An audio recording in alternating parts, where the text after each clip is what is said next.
Welcome to Aadan. ఈ రోజు మనతో రేవంత్ చల్లమల్ల గారు ఉన్నారు, certified wealth manager. Hi sir. Hello అండి.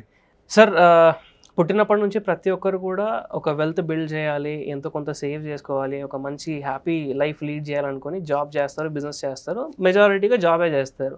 సో జాబ్ చేసినప్పుడు ఏంటంటే స్టార్టింగ్లో యంగ్ ఏజ్లో ఎనర్జీ ఉంటుంది, బాగా చేసుకుంటారు. 45-50 ఈ ఏజ్ వచ్చిన తర్వాత ఏంటంటే కొద్దిగా ఇంతకుముందు పరిగెడుతున్నంత ఇప్పుడు మనం పరిగెత్తలేము, కొద్దిగా ఆగుదాము, లేదంటే ఎంప్లాయర్ సైడ్ నుంచి ఎక్కువ ప్రెషర్ రావడం వల్ల ఇప్పుడు జాబ్ మానేసి ఇంట్లో రిటైర్ అవుదామన్నా కానీ, లేదంటే ఏదైనా బిజినెస్ చేసుకోవాలన్నా కానీ ఇన్వెస్ట్మెంట్ కావాలి. అంటే ఆ లైఫ్లో 20, 25, 30 ఇయర్స్లో వాళ్ళు ఎంతో కొంత ప్రాపర్టీస్, ఎంతో కొంత ఎఫ్డి, ఎంతో కొంత మ్యూచువల్ ఫండ్స్ చేసి ఉంటారు. కానీ చేసింది దేనికోసం అంటే పిల్లల చదువు కోసం కానీ, మ్యారేజ్ కోసం కానీ. ఇప్పుడు సంపాదించిన డబ్బు ఉంది కానీ ఫ్యూచర్ ఆఫ్ చిల్డ్రన్ వాళ్ళ కోసం ఏమీ లేదు. సో వెల్త్ కోసం పరిగెడుతున్నాము కానీ మన కోసం మనం ఏమి క్రియేట్ చేయలేకపోయాము. సో అలాంటి సిచ్యువేషన్లో మీరేమంటారు? సో ఫస్ట్ మనం దేనికోసం పరిగెడుతున్న దాని గురించి క్లారిటీ ఉండాలి. So every one speak about the wealth creation. నాకు పెద్ద ఇల్లు కావాలి, పెద్ద కార్ కావాలి, మా పిల్లలకి పెద్ద స్కూల్లో జాయిన్ చేయాలి, పెద్దగా పెళ్ళిళ్ళు చేయాలి. సో ప్రతి ఒక్క మనిషికి ఉండే ఒక కామన్ ఆశే, ఇదేం కొత్త విషయం ఏం కాదు. కానీ ఈ పరుగులో మనమేం కోల్పోతున్నాం? ఈ కోల్పోయిన దాంతో నిజంగా అసలు మనం అనుకున్న దాన్ని అచీవ్ అవుతున్నామా? ఇది ఒక పెద్ద ప్రశ్న. ఇప్పుడు ప్రతి ఒక్క మనిషికి ఆ కోరిక ఉంది, కానీ ఎంతమంది దాన్ని అచీవ్ అవుతున్నారు? అది కదా పాయింట్. ఇప్పుడు ఎవ్రీ పుట్టిన దగ్గర నుంచి, పెళ్ళైన దగ్గర నుంచి, పిల్లల పుట్టిన దగ్గర నుంచి ప్రతి ఒక్కరికి ఆ కళ్ళు ఉంటుంది. కంఫర్టబుల్ లైఫ్ ఇవ్వాలి, వాళ్ళకి కావాల్సిన ఆ లగ్జరీ ఇవ్వాలి, అన్నీ చెయ్యాలి. దానికోసం రకరకాల ప్రయత్నాలు చేస్తూ ఉంటారు. దానికోసమే స్టాక్స్లో ఇన్వెస్టింగ్ చేయాలనుకుంటారు, దానికోసమే సెకండ్ జాబ్ చేయాలనుకుంటారు, జాబ్ చేసుకుంటూ కూడా ఏదో ఒక బిజినెస్ పెట్టి ఇంకా 4 రూపాయలు వెనకేయాలనుకుంటారు. ఇట్లా ఏదో పరుగులు తీస్తూనే ఉంటాం ఒక స్టాండర్డ్ ఆఫ్ లివింగ్ కోసం అని చెప్పేసి. సో ఇక్కడ నేను అదే చెప్తాను, మనకి స్టాండర్డ్ ఆఫ్ లివింగ్ యాక్చువల్ సక్సెస్ని ఇస్తుందా, క్వాలిటీ ఆఫ్ లైఫ్ అనేది యాక్చువల్ సక్సెస్ ఇస్తుందా అనేది. స్టాండర్డ్ ఆఫ్ లివింగ్ అంటే ఏంటి? అన్నీ కూడా ఒక స్థాయిలో ఉండడం. అంటే ఒక పెద్ద ఇల్లు, ఒక మంచి కారు, మంచి పిల్లలకి సంబంధించిన స్కూల్, అంత పెద్దగా ఉండాలి. అంత దానికోసం నేను డబల్ జాబే చేస్తా, ఓటీఏ చేస్తా, ఏమైనా చేస్తా, స్టాక్స్ కొంటా, ఇంకేమన్నా కొంటా, ఏదన్నా చేస్తా. ఓకే. ఇంకొక సైడ్ ఇంకొక క్వాలిటీ ఆఫ్ లైఫ్ అనేది ఉంటుంది. ఇప్పుడు ఈ క్వాలిటీ ఆఫ్ లైఫ్ అంటే ఏంటి? I don't bother about the society. నాకు వచ్చే శాలరీ నాకు ఇంపార్టెంట్. నేను 9 to 5 జాబ్ నేను చేస్తా. ఆ తర్వాత నా కెరియర్ గ్రోత్ కోసం ఒక గంట సేపు నేను కెరియర్ గ్రోత్ కోసం నేను కష్టపడతాను, ఏదో ఒక స్కిల్ నేర్చుకుంటాను. ఆ టైం అయిపోయిన తర్వాత నా పిల్లలతో కొంత టైం స్పెండ్ చేస్తాను, నైట్ ఫ్యామిలీ మొత్తంతో కూర్చొని డిన్నర్ చేస్తాను, ప్రశాంతంగా నిద్రపోతాను, నిద్రపోయే టైంకి ఏ ఆలోచన లేకుండా చూస్తాను, నిద్ర లేచే టైంకి ప్రశాంతంగా లేచేలాగా చూసుకుంటాను. దీంతో నీ ఆరోగ్యాన్ని కాపాడుకుంటాను, అన్ని కాపాడుకుంటాను. ఇది ఇంకొక సైడ్ ఆఫ్ లైఫ్. దీంట్లో ఉండే సమస్యలు ఏంటి? ఇప్పుడు ప్రతి ఒక్క మనిషికి ఉండే ప్రాబ్లమ్స్కి కారణం ఈ స్టాండర్డ్ ఆఫ్ లివింగ్ అనే ఒక పరుగు. క్యాన్సర్ కావచ్చు, ఒబేసిటీ కావచ్చు, BP, sugar, heart, cholesterol, you name A disease. ప్రతి దానికి ఏంటి రీజన్ అని అంటే quality of air, quality of food అని అంటారు.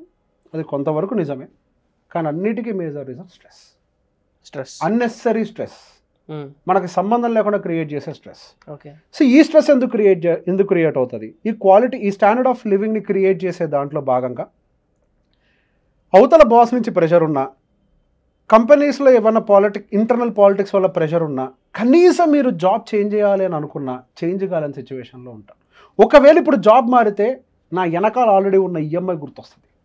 ఇప్పటికిప్పుడు నేను జాబ్ మారాలి అని అంటే 1 నెల నాకు జీతం రాకపోయినా, 2 నెలలు నాకు జీతం రాకపోయినా ఈఎంఐ కట్టలేనన్న భయంతో జాబ్ మారకుండా ఉండిపోయిన ఎంప్లాయీస్ ఎంతోమంది ఉన్నారు. మెజారిటీ చాలామంది ఉన్నారు అట్లా. ఇప్పుడు అసలు ఆ ఈఎంఐల బాధే లేకపోయి ఉండుంటే, మీ దగ్గర ఉన్న డబ్బుల్ని తీసుకొని వెళ్ళి ఎక్కడో కొద్దిగా సేవ్ చేసుకుంటూ పెట్టుండుంటే, ఈ క్వాలిటీ ఆఫ్ లైఫ్ బిల్డ్ అవుతూ ఉంటే, మీకు ఎప్పుడైనా ఏదైనా ఇంటర్నల్గా మీకు పాలిటిక్స్ జరుగుతున్నా, లేదు మీ కెరీర్ గ్రోత్ను ఒకళ్ళు ఆపుతున్నారని మీకు అర్థమైనా కానీ, ఇక్కడ మీ దగ్గర ఆల్రెడీ కావాల్సినంత లిక్విడ్ అండ్ ఫైనాన్షియల్ అసెట్స్ ఉన్నాయి కాబట్టి దాంతో మీకు కావాల్సిన గ్యాప్ తీసుకుంటారు, కోర్స్ కంప్లీట్ చేసుకొని బెటర్ జాబ్లోకి వెళ్తారు, కెరీర్ గ్రోత్ని తీసుకుంటారు. అట్లా కాకుండా ఈ స్టాండర్డ్ ఆఫ్ లివింగ్ పేరుతోటి ఒక పెద్ద ఇల్లు, దానికి కావాల్సిన ఒక 75,000, ₹1,00,000 ఈఎంఐ, ఒక మంచి కారు, దానికి మళ్ళీ ఒక 25,000, 30,000 ఈఎంఐ. ఈవెన్ ఇప్పుడు ఈ మధ్య అసలు స్కూళ్ళకు కూడా క్రెడిట్ కార్డు వాడి ఫీజులు కట్టే పరిస్థితి. ఏం సాధిస్తున్నాం? ఇప్పుడు ఇక్కడ ఒకటే విషయం అర్థం చేసుకోవాలి. ఇప్పుడు ఫస్ట్ మనము ఎదగటానికి ఇంకా మన లైఫ్ ఇంకా చాలా ఆపర్చునిటీస్ ఇస్తుంది. అది ఆపర్చునిటీస్ తీసుకోవాలంటే ముందు మనం బతుకుండాలి.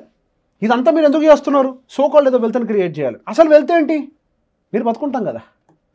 కరెక్ట్. ఇప్పుడు సాఫ్ట్వేర్ వాళ్ళకి 40 దాటితే అసలు ఉద్యోగం ఉంటుందో లేదో గ్యారంటీ లేదు.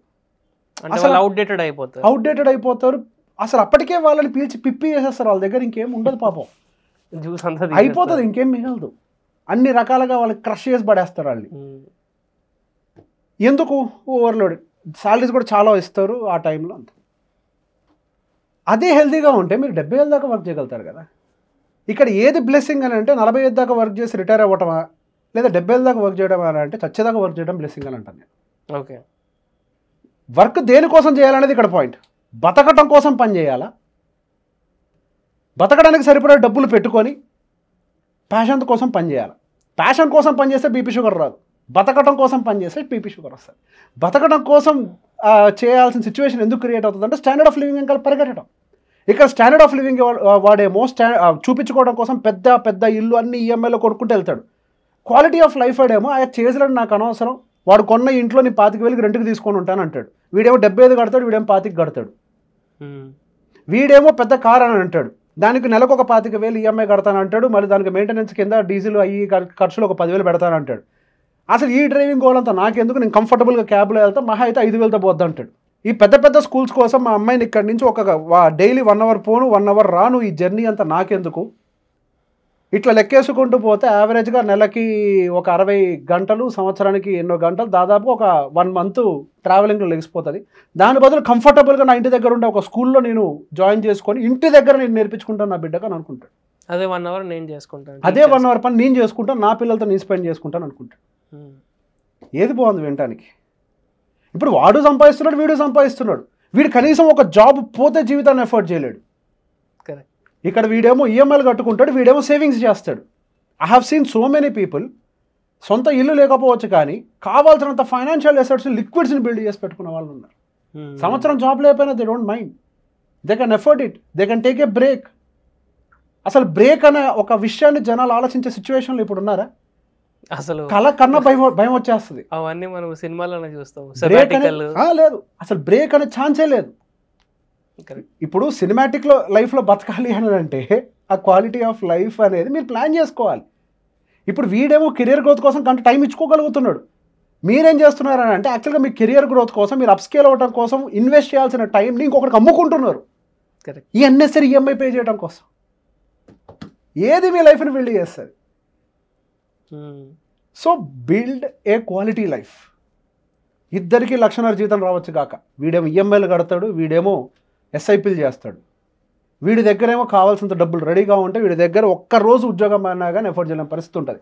ఎంతమంది అండి లీవులు పెడితే జీతం తగ్గుద్దన్న భయంతో కూడా ఆరోగ్యం బాగోపోయిన ఆఫీస్కి వెళ్ళేటోళ్ళు ఎంతమంది లేరు? చాలామంది వెళ్తారు కదా, ఆరోగ్యం బాగోకపోయినా జీతం కట్ అవుద్దన్న భయంతో. కట్ అవుతే మళ్ళీ నాకు షార్ట్ ఫాల్ అవుతుంది. ఏంటి ఇదేనా లైఫ్? దీనికోసమేనా? కాదు కదా. So always try to build a quality life. So ఈ క్వాలిటీ లైఫ్ బిల్డ్ ఎలా చేయాలి?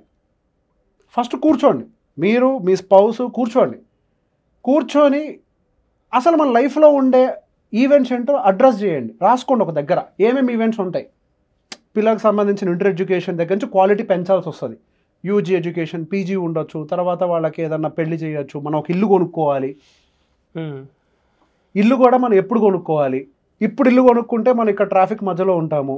నిజంగా రిటైర్ అయ్యే టైంకి నేను ఇక్కడే ఉంటానా? రిటైర్ అయిన టైంకి నెక్స్ట్ 30 సంవత్సరాల్లో ఒకప్పుడు కోటి ప్రశాంతంగానే ఉండేది. 30 ఏళ్ల తర్వాత ఎట్లా తయారైంది కోటి? ఒకప్పుడు కూకట్పల్లి చాలా ప్రశాంతంగా ఉండేది, ఇప్పుడు కూకట్పల్లి ఎట్లా తయారైంది? మరి ఇప్పుడు అదే ఏరియాలో మనం ఎందుకు ఉంటాం? ప్రశాంతమైన జీవితం మనం కోరుకుంటున్నాము. ఓకే, 50 ఏళ్ళకి అట్లా ప్లాన్ చేసుకుందాం, మంచి ఇంటిని, దానికోసం కొంత కార్పస్ పక్కకు పెట్టుకుందాం. మనకి ఈఎంఐ వద్దు, సేవ్ చేసుకుందాం.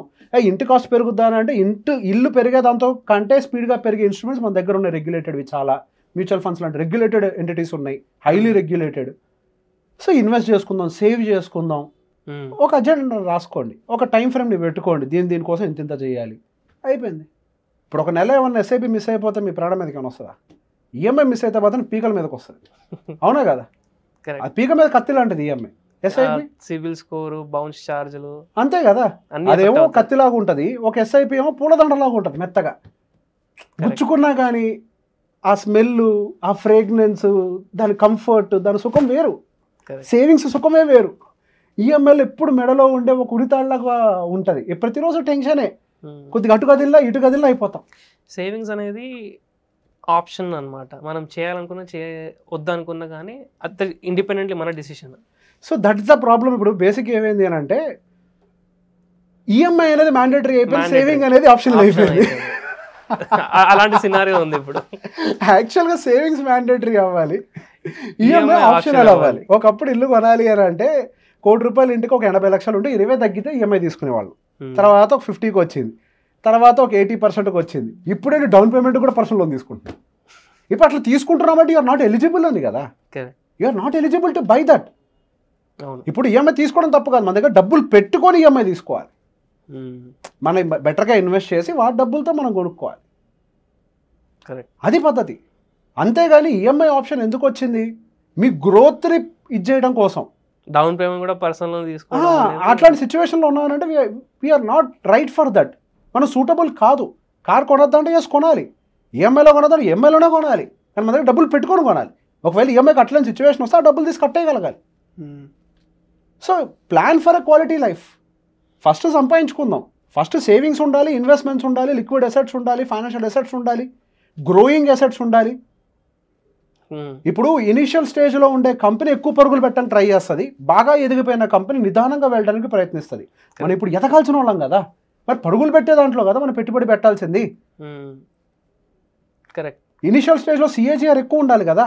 ఇనిషియల్ స్టేజ్లో అపార్ట్మెంట్లో పెడితే apartment house is required, but right time. 50 ఏళ్ళు వచ్చాక ఇల్లు లేకపోతే అప్పుడు తప్పు. 50 ఏళ్ళకి ఇల్లు కూలిపోయేలా కట్టకూడదు. క్వాలిటీ లైఫ్ని బిల్డ్ చేసుకోవాలంటే జస్ట్ ప్లాన్ చేసుకోండి, కూర్చోండి, ప్లాన్ చేసుకుంటే అన్ని సెట్ అయిపోతుంది. క్వాలిటీ ఆఫ్ లైఫ్ పైన ఒక మంచి ఇన్పుట్ వచ్చిందనమాట మీరు చెప్పింది విన్న తర్వాత. ఆడియన్స్ కూడా ఈ చెప్పింది విన్న తర్వాత చాలా పాయింట్స్ మీరు కూడా రిలేట్ అవుతారు.